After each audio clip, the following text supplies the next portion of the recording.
হইতে চাই, দেশের জন্য শহীদ হইতে চাই।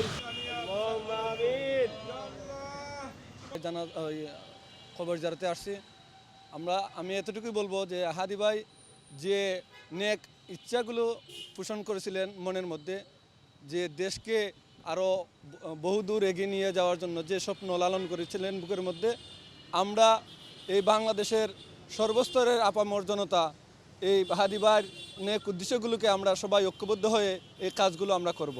আমরা একটা কথাই বলতে চাই যে এরকম কইরা এর আগেও বহু ছাত্রকে সে মারছে, আবার এখন আর একটা ছাত্র সে মাথা যারা দিয়ে খারাইছে তাকে মাইরে হালাইছে। এরকম যদি দেশে হয় তাহলে এই দেশের মানুষ কিন্তু প্রত্যেকটা ঘরে ঘরে মারা যাইব। আবার দেখলাম বিএনপির এক বাড়িতে বাইরে দিয়ে তালা লাগাইয়া ভিতর দিয়া বাইরে দিয়ে তালা দিয়ে পেট্রোল ঢালিয়া আগুন লাগাই দিছে, খবরে দেখলাম। কিন্তু আসলে এগুলি ঠিক না। এই জন্য আপনারা পারেন ইচ্ছা করলে সারা দেশের মানুষ একত্র হইয়া এই অত্যাচারের বিরুদ্ধে লড়েন এবং শান্তিপূর্ণ দেশ করেন। আসসালামু আলাইকুম। কোনো কিছু আমার পক্ষে বাইরে নেওয়া সম্ভব না। আর এর সূক্ষ্ম বিচার হওয়া উচিত। আর ওনার যে নেক হাত, নেক ইচ্ছা, সেটা যেন সবার দিলের মধ্যে পয়দা হয় এবং সেইভাবেই আমরা যেন সামনের দিকে এগিয়ে যেতে পারি এবং দেশকে সেইভাবে প্রতিষ্ঠিত করতে পারি।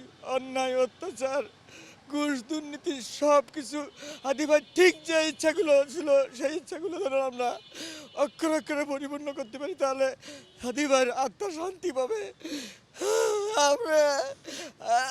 আমি সাইকেল চলেছি, মানে নেওয়া সম্ভব না, কখনো সম্ভব না। আমরা সবাই দোয়া করে মা বোনদের যে আল্লাহ পাক তাদেরকে ধৈর্য ধারণ করার ক্ষমতা, আমি শুধু দোয়া করি, সবাই দোয়া করবেন। ওর মা বোন, আত্মীয় স্বজন, ওর স্ত্রী আল্লাহ পাক যেন ওদের ভালো রাখে, ওর সন্তানদের যেন সবাই দেখে। আমরা দোয়াই করতে পারবো, আর কিছু করতে পারবো, হয়তো দেখতে পারবো না, তবে সারা জীবন দোয়া থাকবো। বাবা, ওর মা বাবার জন্য, ভাই বোনদের জন্য দোয়া করবা। ও তো জান্নাতবাসী। ও শুক্রবার ওরা দুর্ঘটনা ঘটাইছে, আবার শুক্রবারই সে মারা গেছে। আমি মনে করছি বাবা শেষদের মাঝে আল্লাহ তাআলার সঙ্গে আমি শুধু আল্লাহর কাছে বলে, আল্লাহ ওকে ভিক্ষা দাও, ওরে ভিক্ষা দাও, আল্লাহ ওরে ভিক্ষা দাও। যাই হোক বাবা, ও জান্নাতবাসী ইনশাল্লাহ। আর রসুলরা যেন আমরা মুসলমান বান্ধব আদম হাতে আসবো, আর রসুলের আমরা পেপাই বেন্দ আল্লাহ আমাদের জান্নাতবাসী করার সাথে। আর কোনো ভাষা নেই বাবা, কি বলবো। ও একটা স্টুডেন্ট, ও আল্লাহর প্রতি ভরসা, ওর সমস্ত কথা আল্লাহ। আমি কিন্তু ফেসবুক তেমন চালাই না বাবা, ওর এই ধরনের গরমে আমার ফেসবুকটা আমি চালাই।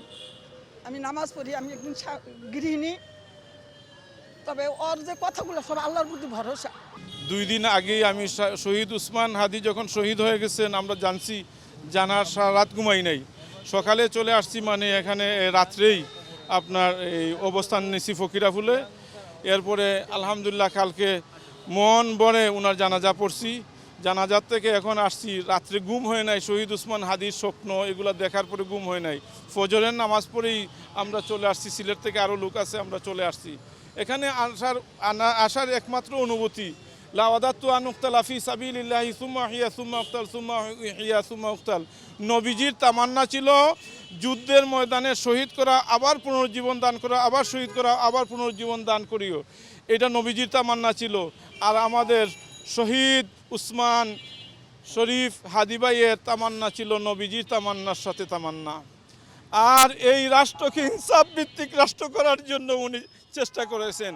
উনি আল্লাহকে ছাড়া কাউকে ভয় পায় নাই। এই অবস্থা থাকবে, এখানে যাওয়াটা রিস্ক হয়ে যাবে। এখন দেখলে বাইরে থেকে, এখান থেকে দেখা যাচ্ছে, যদি কেউ মোনাজাত বা দোয়া করতে চায় এখান থেকেও করতে পারবে। ঠিক আছে, একেবারে কাছে যাইতে হবে এরকম না। কিছুদিন পরে হয়তো যখন একটু নর্মালাইজ হয়ে যাবে সব কিছু, তখন উন্মুক্ত করে দেওয়া হবে। ঠিক আছে।